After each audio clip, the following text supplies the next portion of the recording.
तो हरियाणा के फरीदाबाद से एक ऐसा दिल दहला देने वाला हत्याकांड सामने आया है जिसे सुनकर आपके रोंगटे खड़े हो जाएंगे। दरअसल यहाँ पर एक व्यक्ति एक घर में बंद हो जाता है और उस घर में आग लगा दी जाती है और वो आदमी जलता हुआ वहीं राख का ढेर बन जाता है और उसके जो सगे अपने थे वो उसको यूं ही देखते रह जाते हैं।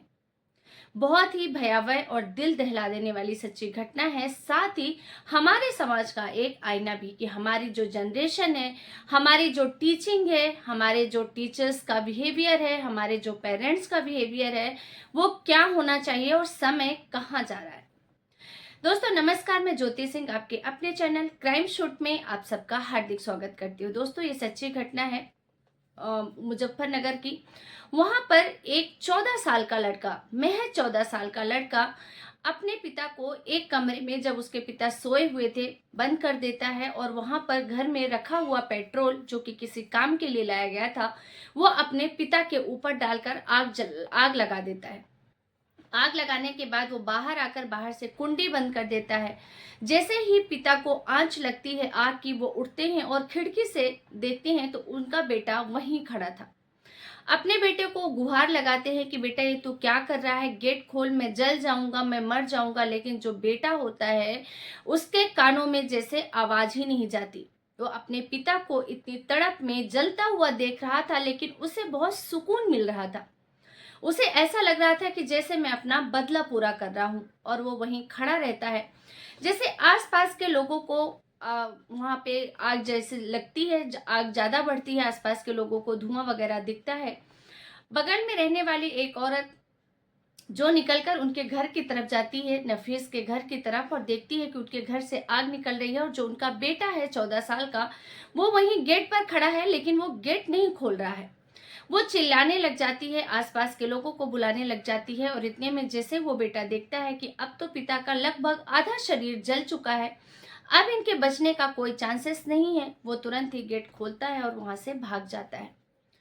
लोग मौके पर तो काफी ज्यादा संख्या में पहुंच जाते हैं, लेकिन तब तक आग बहुत ज्यादा बढ़ चुकी थी। बिकॉज जो नफीस थे वो कपड़ों का व्यापारी थे। जो मार्केट लगती है कॉलोनियों में, वहां पर वो हाट बाजार में कपड़े का काम किया करते थे और इस वजह से उनके घर में काफी सारे कपड़े रखे थे। उन सारे कपड़ों में आग लग जाती है और वो आग बहुत ही भयानक रूप ले लेती है, जिसे गांव वाले, आस पड़ोस वाले चाह कर भी नहीं बुझा पाते। एम्बुलेंस को कॉल किया जाता है, फायर ब्रिगेड को कॉल किया जाता है, पुलिस को कॉल किया जाता है। हालांकि फायर ब्रिगेड तो टाइम पर नहीं पहुंचती, लेकिन जो नफीस होते हैं वो जरूर वहां पर एक जीते जागते इंसान से एक राख का ढेर बन जाते हैं, यानी कि वो पूरे तरीके से जलकर खाक हो जाते हैं। पुलिस मौके पर पहुंचती है, जब तक उनकी मौत हो चुकी थी। आसपास के लोगों से पूछा जाता है कि आखिर क्या हुआ था। तो जो महिला वहां सबसे पहले आई थी, वो बताती है कि जब मैंने आवाज चीख के सुनी और आग का मुझे पता चला, मैं इनके घर की तरफ आई थी और इनका जो बेटा है जिसकी उम्र 14 साल के आसपास है, वो यहीं खड़ा सब कुछ देख रहा था, लेकिन वो गेट नहीं खोल रहा था। सबका कहना यही था उस औरत को लेकर भी कि आग उसके बेटे ने ही लगाई है। इस तरीके से वहां पर बॉडी जो भी थोड़े टुकड़े थे उसको पंचनामे के लिए रख लिया जाता है। साथ ही उस बेटे की तलाश शुरू की जाती है। अब उसका एक और बेटा था जिसकी मौत हो चुकी थी, बड़ा बेटा जो कि मुंबई में रहकर जॉब वगैरह कर रहा था, अपना काम कर रहा था। जो छोटा बेटा था वो भाग कर वहीं जा चुका था। वहां जाकर पुलिस दबिश देती है और साथ में उसे गिरफ्तार कर लेती है। अब जब बच्चे से पूछा जाता है कि तुमने आखिर अपने बाप की हत्या क्यों की, सगे बाप की हत्या क्यों की, इतनी तुम्हारी क्या दुश्मनी थी कि 14 साल की उम्र में तुमने अपने बाप को जिंदा जला दिया, तो कहता है कि मैं और मेरे पिता यहाँ अकेले रहते थे, हाट बाजार में काम करते थे, साथ ही मैं स्कूल में पढ़ाई करता था। मैं पढ़ने में कमजोर था, इसलिए पिता मेरे आए दिन मुझे डांटते रहते थे, मुझे ट्यूशन भेजते थे। मेरा मन नहीं करता था ट्यूशन जाने का, इसलिए मुझे वो बहुत गालियां देते थे और मारते पीटते थे। अभी कुछ घंटे पहले ही मैंने उनकी जेब से कुछ पैसे निकाल लिए थे क्योंकि मुझे कुछ जरूरत थी। बिना बताए मैंने पैसे निकाले थे और पिता जब जेब चेक करते हैं तो उन्हें पता चल जाता है कि इसमें से पैसे निकाले गए। वो मुझसे पूछते हैं तो मैं बता देता हूँ कि हाँ, पैसे मैंने ही निकाले हैं, मुझे कुछ काम था। और इस बात वो बहुत आग बबूले हो जाते हैं और मुझे बहुत ज्यादा मारते हैं। मैं बहुत ज्यादा गुस्से में था। तभी घर में एक पेट्रोल से भरा एक बोतल रखा हुआ था, जो कि मेरे पिताजी ही किसी काम के चलते लाए थे।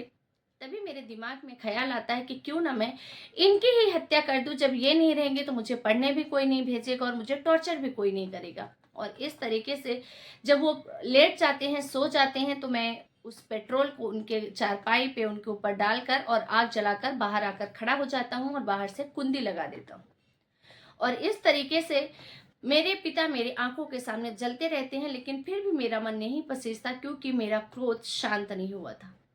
इस तरीके से उस बच्चे के कबूलनामे के बाद उसको हिरासत में लिया जाता है, बाल सुधार गृह में भेज दिया जाता है। वो सब ठीक है, जो भी हत्याकांड हुआ, लेकिन सबसे बड़ी समस्या आज के समय में ये आ रही है कि जो बाल सुधार वाला केस है, जो 18 साल से कम बच्चों को नाबालिग करार देता है और उनके साथ सख्त कोई कार्यवाही नहीं की जाती है। पर क्यों? आज अगर हम देखते हैं तो एक 14 साल का लड़का, 17 साल का लड़का, 15 साल का लड़का ऐसे ऐसे भयानक कारनामों को अंजाम देता है, रेप करते हैं, मर्डर करते हैं, इंसानियत की हद को तार तार कर देते हैं, लेकिन अंत में उनकी सजा क्या होती है? बाल सुधार गृह, जहां उन्हें अच्छा खाना मिलता है, अच्छा रहना मिलता है। और शायद इसीलिए मुझे ऐसा लगता है कि हमारे देश में ये जो बाल अपराध हैं वो और ज्यादा बढ़ते जा रहे हैं। बच्चों के मन में कानून को लेकर जरा सा कोई डर नहीं है कि मैं इतना बड़ा क्राइम कर रहा हूं तो इसके बाद मेरा अंजाम क्या होगा। खैर दोस्तों, ये तो मेरा ओपिनियन था इस केस के बारे में। और ये जो बाल अपराध बढ़ रहे हैं उसके बारे में आप क्या कहना चाहते हैं, वो आप जरूर मुझे कमेंट करके बताइए। फिर मिलेंगे एक नई सच्ची क्राइम घटना के साथ। तब तक के लिए आप सबका बहुत बहुत धन्यवाद। जय हिंद, जय भारत।